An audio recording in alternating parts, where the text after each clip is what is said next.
প্রিয় একাদশ শ্রেণীর ছাত্রছাত্রীরা, তোমাদের জন্য আজকে ভূগোলের দ্বিতীয় পার্ট অর্থাৎ এসিকিউ পার্ট নিয়ে চলে এসেছি।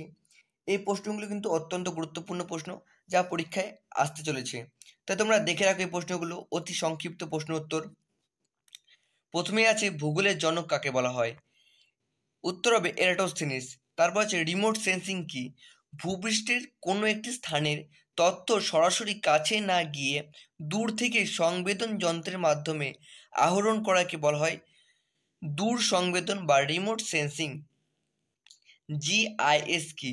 বর্তমানে তথ্য প্রযুক্তির যুগে আমরা ভূগোলের শুধু প্রাকৃতিক নয়, আঞ্চলিক এবং অর্থনৈতিক বিষয়ে সঠিক তথ্য পেয়ে থাকি শুধুমাত্র জিআইএস বা জিওগ্রাফিক্যাল ইনফরমেশন সিস্টেম দ্বারা। কত সালে মাত্রিক বিপ্লবের সূচনা হয়? 1960 সালে।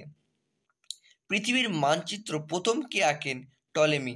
রাজনৈতিক ভূগোলের প্রবক্তা কে? ম্যাকিন্ডার, জার্টজেল, হুইটেলসি প্রমুখ ব্যক্তি। কসমস গ্রন্থটি কে লিখেছিলেন? অ্যান্সার হ্যামবোল্ড। নেচার অফ জিওগ্রাফি গ্রন্থটি কে লিখেছিলেন? উত্তর হবে হার্টসো। মোলাস কি? মহীখাতের অবিশিষ্ট অংশে ভঙ্গিল পর্বতের ক্ষয়জাত পদার্থের সঞ্চয়কে বলা হয় মোলাস। ভূমিকম্পের কেন্দ্র থেকে পৃথিবীর অভ্যন্তরে যে সকল তরঙ্গ ছড়িয়ে পড়ে তাদের কি বলা হয়? দেহ তরঙ্গ। যে তরঙ্গ ভূমিকম্প কেন্দ্র থেকে প্রথম ভূপৃষ্ঠের উপকেন্দ্রে এসে পৌঁছায় তাকে কি বলে? প্রাথমিক তরঙ্গ। পি বা ওয়েভ এর গতিবেগ 8 কিমি সেকেন্ড হয় পার সেকেন্ড। যে তরঙ্গ ভূমিকম্পর কেন্দ্র থেকে ভূপৃষ্ঠের সমান্তরালে প্রবাহিত হয় তাকে কি বলা হয়? পৃষ্ঠ তরঙ্গ বা এল ওয়েভ। মোহরো ভিসিক বিযুক্তিরেখা কাকে বলে? মহাসাগরীয় ভূত্বক ও গুরুমণ্ডলের মাঝে যে বিযুক্তি তল লক্ষ্য করা যায় তাকে অ্যান্ড্রিজা মোহরো ভিসিকের নাম অনুসারে বলা হয় মোহরো ভিসিক বিযুক্তিরেখা। বেনি অফ জোন কি?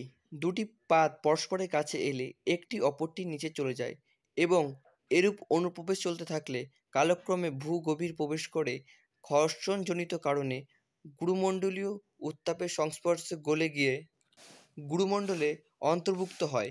এইরূপ ভূমিকম্প প্রবণ ঢালু পাত সীমান্তকে বেনি অফ জোন বলা হয়। তারপর আছে সাবডাকশন জোন কাকে বলে? মহাদেশ মহাসাগরের সীমান্ত বরাবর মহাসাগরীয় প্লেট মহাদেশীয় প্লেটের তলায় ঢুকে যাওয়ায় স্থানে সীমান্ত বরাবর গভীর গহ্বর সৃষ্টি হয়, একেই সাবডাকশন জোন বলা হয়।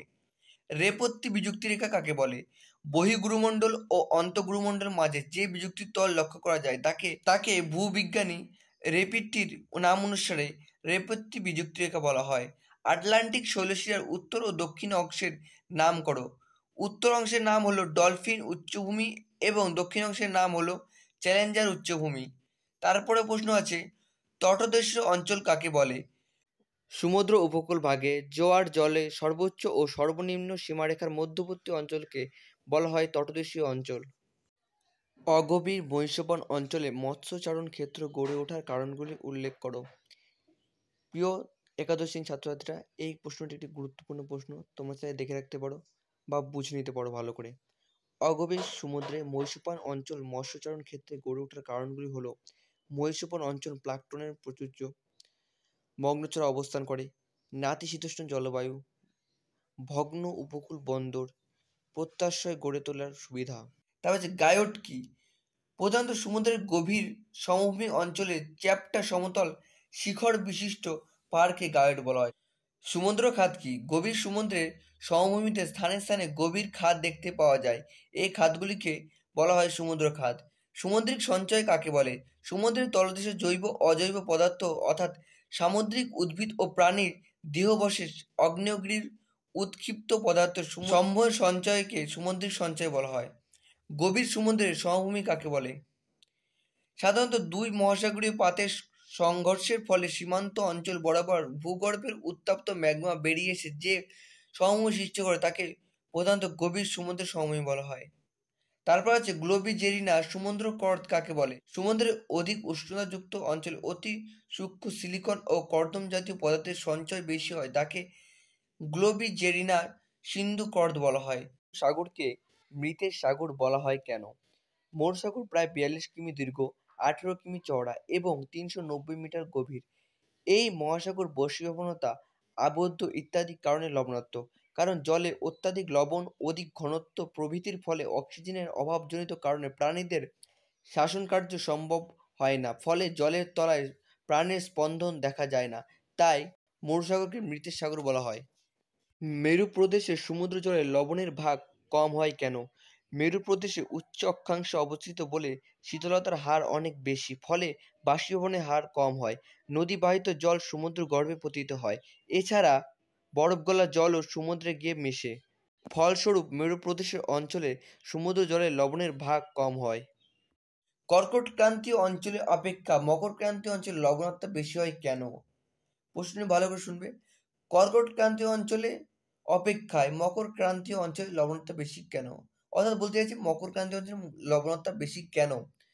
উত্তর গোলার্ধের তুলনায় দক্ষিণ গোলার্ধে স্থলভাগের পরিমাণ কম থাকায় নদীবাহিত জলের পরিমাণ কম হয়, যা মকরীয় অঞ্চলের সমুদ্রের লবণকে সাধারণত দ্রবীভূত করতে না পারায় সমুদ্রের জল লবণাক্ত হয়ে পড়ে।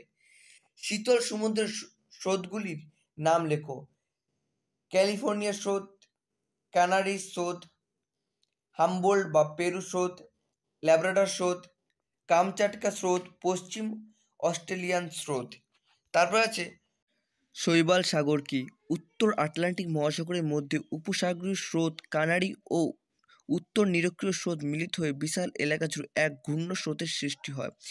এই ঘূর্ণ স্রোতের মাঝ বরাবর একেবারে স্রোতহীন হয়ে থাকে। এখানে স্থির জলে অনেক শৈবাল, আগাছা ও জলজ উদ্ভিদের জন্মলাভ হয়। এই শৈবাল সমৃদ্ধ স্রোতহীন অঞ্চলকে বলা হয় শৈবাল সাগর। হিম প্রাচীর কি?